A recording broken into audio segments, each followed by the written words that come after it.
Hablemos hoy de transición política. ¿Qué es una transición? Es una transición política. En este caso, una transición viene dada por un bando que pierde el poder, que pierde un poder, y otro bando que debe tomar el poder en un país, ¿vale? Entonces, hemos visto diferentes transiciones a lo largo de la historia. La historia venezolana, cuando cae el régimen de Juan Vicente Gómez, cuando muere el dictador en el año 1935, finales del año 1935, eh, se produce una transición cuando Eleazar López Contreras toma el poder. Él no continúa el régimen gomecista, a pesar de que era su ministro de la defensa. Eleazar López Contreras finaliza una era, un hombre que se da cuenta de que el gomecismo sin Gómez no existe, ¿vale? Entonces busca un proceso de concordia en el país. Lo vimos en su momento cuando la rotunda, la temida cárcel del dictador, fue derrumbada por ellos, por el gobierno de López Contreras, y creada en su lugar la Plaza La Concordia. Un mensaje claro de lo que la sociedad, a lo que la sociedad debía llegar, a una concordia. Es decir, el país podía entrar en un conflicto social, político y social si ellos insistían en continuar con la política de Gómez. Entonces es importante ver que el gomecismo acabó con Gómez y ahora Venezuela necesitaba un cambio, ¿vale? Y parte de esa transición viene dada por el primer plan de gobierno que tuvo Venezuela, que fue el programa de febrero, en el que participaron gentes como preparadas como Alberto Adriani, un economista del estado Mérida, eh, que murió muy joven, por cierto, pero que ya se perfilaba allí las primeras esencias de lo que era o lo que debía ser un programa de gobierno venezolano basado en una transición, en una época, periodo de transición. Periodo de López Contreras también se crea la Contraloría General de la República, algo que no existía. O sea, que un contralor viene a evaluar, a auditar toda la gestión de gobierno. López Contreras dijo que el primero que se sometía al rigor del contralor era él como presidente. Es decir, él decía, ahora las cuentas del Estado van a ser auditables. La gente va a poder ver qué es lo que hay y lo que no hay en las cuentas de Venezuela. Pero López Contreras también modificó la constitución, eliminó la reelección, ¿verdad? Redujo el periodo de gobierno, creo que a 5 años, pero lo redujo y él mismo se aplicó las reformas que hizo. Es decir, él no se religió, él redujo su mandato, entregó el poder cuando debía entregarlo. Entonces realmente hizo un gobierno de transición que llevó al país a una democracia que si bien duró poco porque fue interrumpida por la dictadura militar, el trabajo se hizo, ¿vale? Y lo que buscaba, pretendía López Contreras, creo yo, era evitar un conflicto en el país, un país que quería cambio y que lo demostró a la muerte del dictador cuando se lanzó a las calles a perseguir a los antiguos miembros del régimen. Entonces el país pudo haber ido a algo peor si ellos permanecían allí. Entonces, ¿qué es lo siguiente que ocurre? Que Bueno, Eleazar López Contreras, Eleazar López Contreras le entrega el poder a Medina Angarita en el 41 y Medina Angarita gobierna, hace un gobierno también que, bueno, quizás da para otro análisis, pero hace un gobierno democrático. El gobierno de Medina Angarita fue un gobierno democrático que hizo grandes aperturas hacia la democracia, ¿vale? Y precisamente el jefe de Estado Mayor del ejército de la Fuerza Armada de Gómez, su jefe de Estado Mayor, era precisamente Isaías Medina Angarita. Es decir, que tenemos un gobierno, tuvimos unos gobiernos subsiguientes de miembros del gomecismo sin llegar a ser gomecistas. Se abrieron a la democracia, a lo que quería el país, con una nueva visión, un nuevo ideal, ¿vale? Pero también ha habido otras transiciones a la democracia, como la española, ¿verdad? La transición hacia, desde el gobierno de Franco, de Francisco Franco, a lo que es el reinado del rey Juan Carlos I, ¿cierto? Y que eso tuvo también su planificación por parte de Franco, eh, lo que iba a ser la transición o la transmisión del poder que él iba a hacer a su muerte a Juan Carlos, que se hizo, ¿vale? Porque es necesario que el poder del Estado como tal se transfiera hacia la persona o el grupo político que lo va a asumir. También vimos transiciones políticas en Chile, eh, luego de que Pinochet pierde el plebiscito y las Fuerzas Armadas se niegan a avalar un fraude de él, eh, el general Matei, sale a la prensa y le dice a la gente, bueno, yo creo que ganó el no, que es la opción contraria a Pinochet.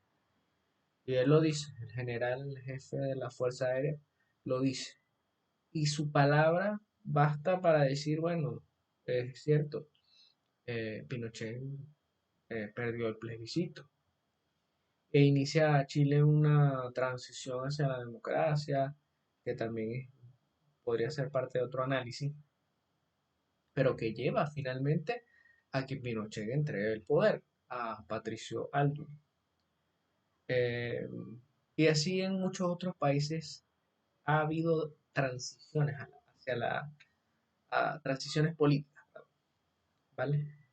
Puede ser una transición hacia la democracia, puede ser una transición hacia la dictadura. Venezuela tuvo en un periodo entre 1999 y el 2004 una transición del antiguo régimen democrático de Rafael Caldera y la Acción Democrática y COPE hacia el Estado que hizo Chávez, autoritario,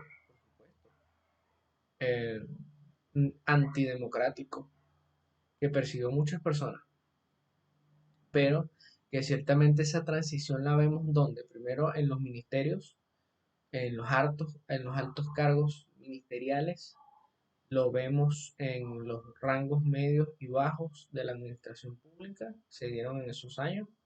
Recordemos lo que fue la lista Tascón y a cuánta gente sacaron de las entidades estatales porque estaban en la lista Tascón.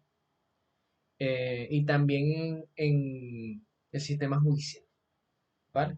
Recordemos la muerte de Anderson y que eso fue parte también de ese proceso en el que antiguos fiscales, jueces del, del otrora, como llaman, del antiguo régimen, fueron cambiados de sus cargos.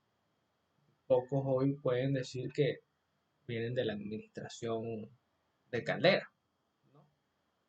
Así, es la realidad. Si hiciéramos un estudio ahora de la administración pública, quiénes son los que están, la mayoría están actualmente en el gobierno de Chávez y de Maduro. Pero Venezuela necesita hoy una transición política, Ni siquiera estoy hablando de una transición a la democracia, estoy hablando de una transición política, que es lo primero que se debe hacer. Y se debe hacer, ¿por qué? Porque Maduro perdió el poder. Maduro perdió el poder político, ¿vale?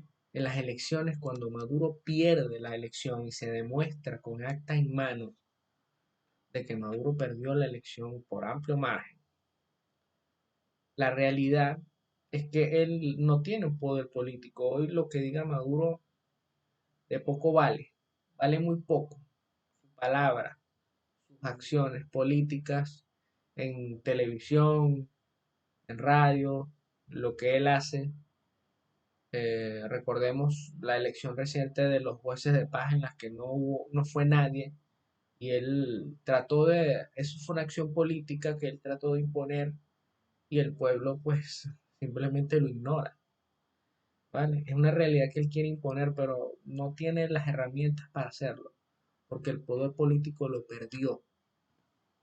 Eso es lo que muchos seguidores de Maduro, chavistas o maduristas, o como se quieran llamar, deben entender que el poder está perdido, ¿vale?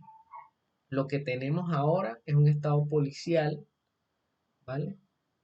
Eh, Signado o dominado por un poder fáctico, un poder de la fuerza, ¿verdad? Donde ellos como gente que aún tiene el Estado en su poder, mantienen la fuerza, pero esos estados que son a punta de fuerza no duran mucho, no duran mucho, porque para eso es la política. Y si no hay política, no tienes poder político, no tienes liderazgo, vas a perder el poder.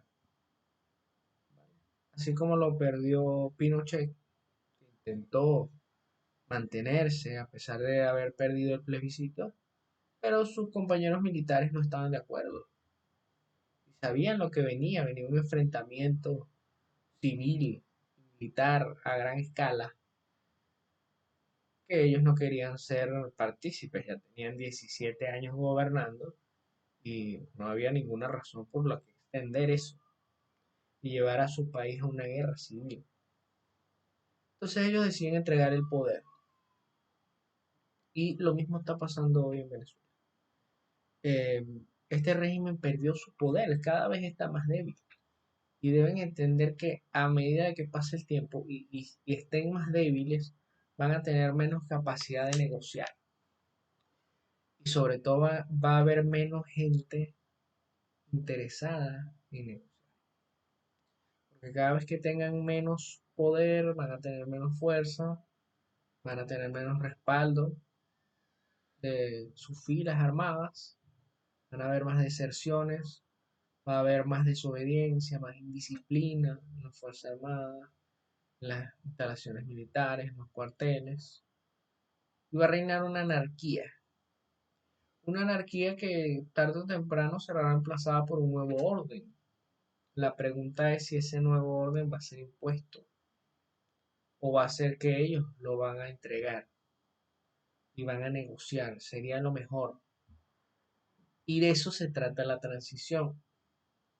Si esta gente militar que están ahí, que pudiesen presionar a Maduro para entregar el poder, y si él no lo quiere entregar, pues ellos pudiesen hacerlo a motus propio, ¿no? Y empezar una transición que nos sirva a todos los venezolanos, tanto a ellos como militares, muchos de los cuales quieren continuar con su carrera militar, ¿verdad? Quieren pasar retiro, no quieren verse inmiscuidos en procesos judiciales por apoyar un régimen que perdió el poder y que en ese afán de aferrarse al poder pretende llevarse un montón de gente por delante. Entonces, ¿qué conlleva una transición? Una transición conlleva un acuerdo político, ¿cierto? Producto de una negociación en la que yo digo, bueno, sí, yo voy a entregar el poder, voy a entregar el poder militar que tengo, voy a entregar las unidades militares, los comandantes que están allí, quienes comandan el primer y segundo orden esas unidades militares. Tantos oficiales van a pasar a retiro, ¿verdad? A cambio de que los procesos judiciales que se llevan en contra de nosotros se retiren. Nosotros entregar el poder de una buena manera y decidir, ¿verdad? Como parte de la negociación, si se quedan dentro del país o se van a otro país donde puedan vivir tranquilos. Eso es parte de una negociación. Entonces, parte de ese acuerdo político es precisamente entregar las instituciones del Estado. Pues el Estado tiene que seguir funcionando. Entonces, el Ministerio de Justicia, Interior y Justicia, la Cancillería, Ministerio de Economía, Ministerio de Planificación, todo eso en un régimen normal habría un equipo de enlace, un equipo de profesionales que se van a encargar de precisamente de generar esa transición de entre los funcionarios que abandonan sus cargos del antiguo gobierno y los funcionarios que van a tomar ese, esos ministerios o esas entidades de gobierno. Eso es lo que pasa en un país normal, con un régimen normal. Lo que pasa es que acá la gente no quiere hacer eso. Quienes tienen el poder no lo quieren entregar. Entonces eso va a generar escenarios peores para el país y para ellos mismos, como ya lo dije. ¿Vale? Porque en un proceso de negociación, cuando hay algo que negociar, eh, puede haber un acuerdo ganar-ganar. Tú ganas, yo gano. Teniendo en cuenta que quienes están en el poder hoy tienen todo en contra y cada vez van a tener más en contra muchos escenarios imprevisibles ahora, escenarios no previstos, no visibles en el mediano plazo, ¿verdad? Y situaciones para las que muchos de ellos no están preparados. Algo terrible. Te llega el momento de algo, de tomar una decisión, tú no estés preparado para eso, ¿vale? Entonces, cada vez que pasa el tiempo, los Estados Unidos y otros países de Europa, de América Latina, de Asia, van a empezar a cerrar eh, filas, van a empezar a generar más acciones que no necesariamente serían sanciones, pueden ser otras acciones más contundentes que afecten a estos funcionarios que hoy tienen la capacidad de llevar a cabo una negociación que produzca una transición en el país. ¿Verdad? O sea, a medida que pasa el tiempo, a medida que llegue un gobierno como Donald Trump, que no se sabe, quizás muchísimo más radical en su forma de negociar, que lo serían gente que está en Venezuela y que está dispuesta en aras de mantener la concordia, la paz, eh, a hacer una negociación cada transición, ¿vale? Entonces sí, Venezuela necesita hoy una transición política, ¿verdad? Porque todos sabemos que los sistemas educativos, de salud, de justicia, policiales, no solo los salarios, la alimentación, la medicina, todo eso está mal. La sociedad está enferma. Sea como sea tu tendencia política, tú deberías entender eso. Como ciudadano, ver que el país necesita, ¿verdad? Sanar muchas heridas que se están generando y que están generando una descomposición social fuerte. Es decir, que la primera acción en un proceso de transición política va a pasar por hacer un programa que evalúe, estudie y genere acciones para sanar, digámoslo así, la psique social, la psicología de la población que está profundamente afectada. Ustedes ven hoy que hay gente que las tasas de suicidio han aumentado en el país. No solo las deserciones, las depresiones de los adultos mayores. Entonces, los jóvenes en las cárceles, torturados, el día de mañana van a querer una respuesta, van a querer que les respondan los funcionarios que les hicieron daño, que los torturaron, que los violaron. Entonces, si no hay un programa profesional, psicológico y psiquiátrico que evalúe todo lo que está pasando a nivel social en Venezuela, vamos a tener un problema grave en el futuro.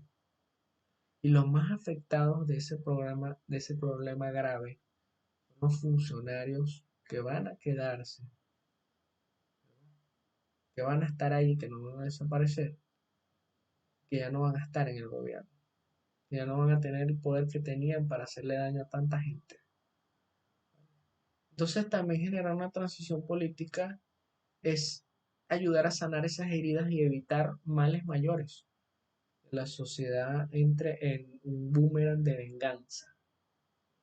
Si te pones a ver, Jorge Rodríguez y Delcy Rodríguez están allí, mismos lo han dicho, por una venganza personal, por lo que pasó con su padre. Ciertamente los venezolanos no somos culpables de lo que pasó con su padre. Cuando eso pasó yo no había nacido. Sin embargo, estoy pagando las consecuencias según las declaraciones de ellos de lo que pasó con sus padres, con la venganza que ellos hablan. Entonces, esa venganza se puede repetir, se puede multiplicar con los hijos de todas las personas que han matado, que han torturado, ¿verdad? Van a querer cobrar venganza. Entonces, como una acción lógica y de sentido común, nosotros debemos buscar una conciliación. Maduro no puede seguir en el poder porque la gente no lo quiere. Cada vez va a ser menos la gente que lo apoya. El país lo quiere fuera y ya lo dijo en una elección. Los militares lo vieron porque estaban en el plan república, los policías lo vieron. Estaban destacados en los centros electorales. ¿Por qué habían policías en centros electorales? Porque no hay suficientes militares. Porque no se confían en los militares. Grandes preguntas. Pero todos los que estaban ahí saben lo que pasó. La gente que fue a votar no fue a votar por Maduro, fue a votar en contra. Los resultados están y las actas están. Se lograron recabar. Entonces, realmente sí necesitamos una transición. Esa transición va a necesitar una negociación de parte de los que hoy se aferran al poder o una parte de ellos. Va a necesitar esa negociación, va a necesitar un marco jurídico e institucional. Vamos a tener que crear instituciones especiales o organismos especiales que lleven a cabo un programa de transición, un plan que podamos ejecutar nosotros para sacar el país del foso en el que está. Entonces, hoy más que nunca lo vemos. Bueno, no habla de esto y dice, bueno, pero es que ellos están aferrados al poder. Bueno, sí, es verdad, están aferrados al poder, pero ¿por cuánto tiempo? Ese es el llamado que yo les hago y el mensaje que les envío. Maduro está comprando tiempo. Le está viviendo un día a la vez, un día a la vez, un día a la vez.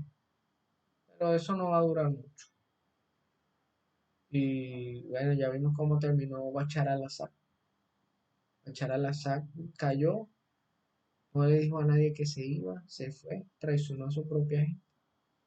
Y los que quedaron fueron los funcionarios que tanto lo apoyaron y que tanta lealtad le juraron y le demostraron. Esos fueron los que quedaron y están ahí ahorita. A riesgo de, eh, bajo órdenes de quién, sin poder negociar nada. Sin, siquiera, si acaso pedir que le respeten la vida. Si acaso. y muchos de ellos están muertos. Entonces realmente estar en el poder más tiempo aferrándote al poder no va a llevar a nada bueno. No va a llegar a nada bueno porque la gente se va a cansar en el momento. Y los que hoy están, que son líderes, que quieren la paz, que quieren el diálogo, que quieren la negociación, quizás puedan ser, lo más probable es que sean reemplazados por gente que no va a querer negociar, que no va a querer paz, que va a querer venganza. Entonces yo creo que este es el mejor momento para todos, para el país, para los de la izquierda y para los de la derecha. Hagamos algo diferente y este es el momento de hacerlo. Si no lo hacemos, lo que viene es incierto para todos. Ese es mi mensaje. Gracias por escucharme. Le estaré hablando quizás más adelante acerca de las transiciones, de los gobiernos de transición, de la reorganización institucional que hay que hacer en el país, en el estamento militar, en los ministerios, en los organismos públicos para reorganizar el Estado, reformar el Estado y sacar a Venezuela adelante. Carlos Leal, un gusto en saludarlos a todos.